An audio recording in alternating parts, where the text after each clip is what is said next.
Hey everyone, तो अभी हम देख लेते हैं कल किस तरीके से निफ्टी, बैंक निफ्टी और सेंसेक्स परफॉर्म कर सकता है। तो सबसे पहले आज थी निफ्टी की एक्सपायरी और कल की वीडियो पहले जाके देख लेना। मैंने एग्जैक्ट कुछ इसी तरीके से चीजें बताई थी कि इन केस अगर इस एरिया को, इस लो को अगर निफ्टी निकालता है तो हमें 21,900 के लिए प्ले करना है।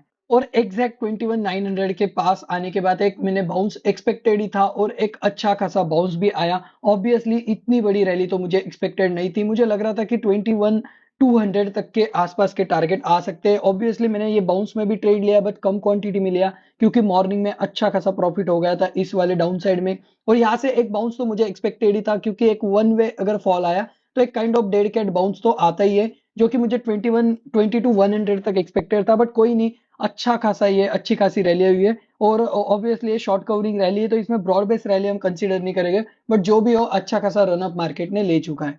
अभी हम देख लेते हैं कि कल किस तरीके से निफ्टी, बैंक निफ्टी और सेंसेक्स की एक्सपायरी तो किस तरीके से वो परफॉर्म करेगा। बाय द वे, ये एक एरिया जो है ये रेजिस्टेंस एरिया है 22,250 वाला। तो अगेन अगर इस एरिया के आसपास मिलता है तो मैं एक पहले तो रेजिस्टेंस ट्रेड ही लूंगा, मतलब यहाँ पे एक सेल साइड का ही ट्रेड लूंगा।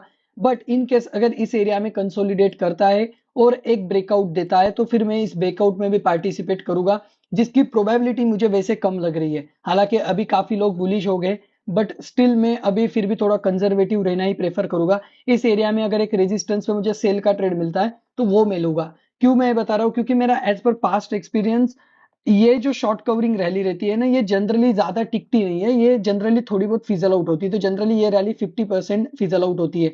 तो इन केस इस रेजिस्टेंस एरिया पे मुझे एक सेल का ट्रेड मिलता है तो इस 22,100 के टारगेट के लिए मैं इस सेल साइड के ट्रेड को प्रेफर करूंगा। तो सिंपल इस एरिया को मैं एक रेजिस्टेंस की मार्क करके 22,100 के टारगेट के लिए फर्स्ट प्ले करूंगा। बट इन केस यहाँ पे कंसोलिडेशन करके ब्रेकआउट करता है तो फिर मैं ब्रेकआउट में भी पार्टिसिपेट हो जाऊंगा, जिसकी प्रोबेबिलिटी मुझे कम है। बट ठीक है, हम दोनों साइड भी पार्टिसिपेट करेंगे, ऊपर के साइड का भी ट्रेड अभी हम ओपन रखेंगे क्योंकि एक अच्छी खासी रैली है। और अगर कंसोलिडेशन करने के बाद अगर नेक्स्ट रेक की रैली कंटिन्यू करती है तो हम उसमें भी पार्टिसिपेट करेंगे। तो कल सिंपल है, अगर इस एरिया में रेजिस्टेंस मिला तो एक सेल साइड का ट्रेड लेना है इस वाले टारगेट के लिए। यहाँ पे कंसोलिडेशन करने के बाद यहाँ से अगर एक बाउंस आता है तो हम उसमें पार्टिसिपेट करेंगे। बट फर्स्ट मेरा ट्रेड यही रहेगा कि यहाँ पे एक सेल साइड पे एक ट्रेड लूं और 22,100 के टारगेट के लिए मैं प्ले करूं। और इन केस कंसोलिडेशन होता है तो भी ब्रेकआउट के लिए भी हम प्ले करेंगे। क्रिस्टल क्लियर एनालिसिस है। और इस एरिया में इन केस यहाँ से रेजिस्टेंस लेके इस एरिया में अगर कंसोलिडेट करके एक अपसाइड रिवर्सल बता रहा है तो इस ट्रेड में भी मैं पार्टिसिपेट करूंगा, क्योंकि एक काइंड ऑफ 50% इस रैली का करेक्शन रहेगा और 50% से भी एक बाउंस जनरली आता है। तो इस तरीके से कल का पार्टिसिपेशन रहेगा। अभी हम देख लेते हैं कि निफ्टी बैंक कल किस तरीके से परफॉर्म कर सकती है।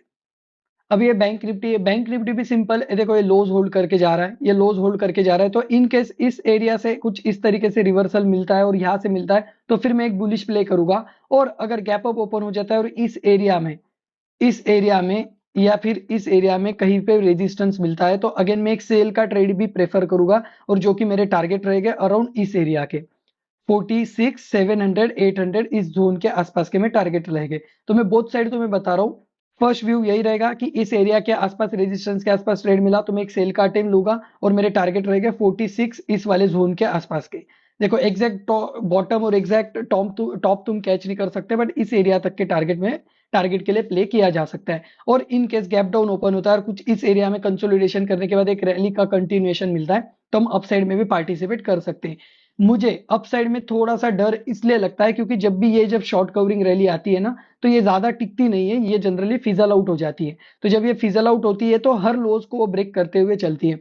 तो इसीलिए कल का दिन थोड़ा कंफ्यूजन वाला रहने वाला है। और ऐसे भी कल सेंसेक्स की एक्सपायरी तो मेजर ट्रेडिंग सेंसेक्स की रहेगी। तो अभी हम देख लेते हैं कि सेंसेक्स किस तरीके से परफॉर्म कर सकता है। तो ये है सेंसेक्स का चार्ट। ऑब्वियसली सेंसेक्स और निफ्टी दोनों लगभग सेम ही परफॉर्म करते हैं, ज्यादा डिफरेंस नहीं रहता है। तो ये सेंसेक्स हम इस एरिया के आसपास से 73, 100, 200 के आसपास। अगेन जैसे कि मैंने निफ्टी में बताया, मेरा सेंसेक्स में भी वही व्यू रहेगा कि इस एरिया में मैं एक रेजिस्टेंस फर्स्ट एक्सपेक्ट करूंगा। इस रेजिस्टेंस के बाद अगर यहां तक सेंसेक्स करेक्ट होता है और यहां से कोई बाउंस मिलता है तो फिर मैं बुलिश ट्रेड लूंगा। तो फर्स्ट ट्रेड मेरा यहां से रेजिस्टेंस के आसपास का सेल का ही रहेगा।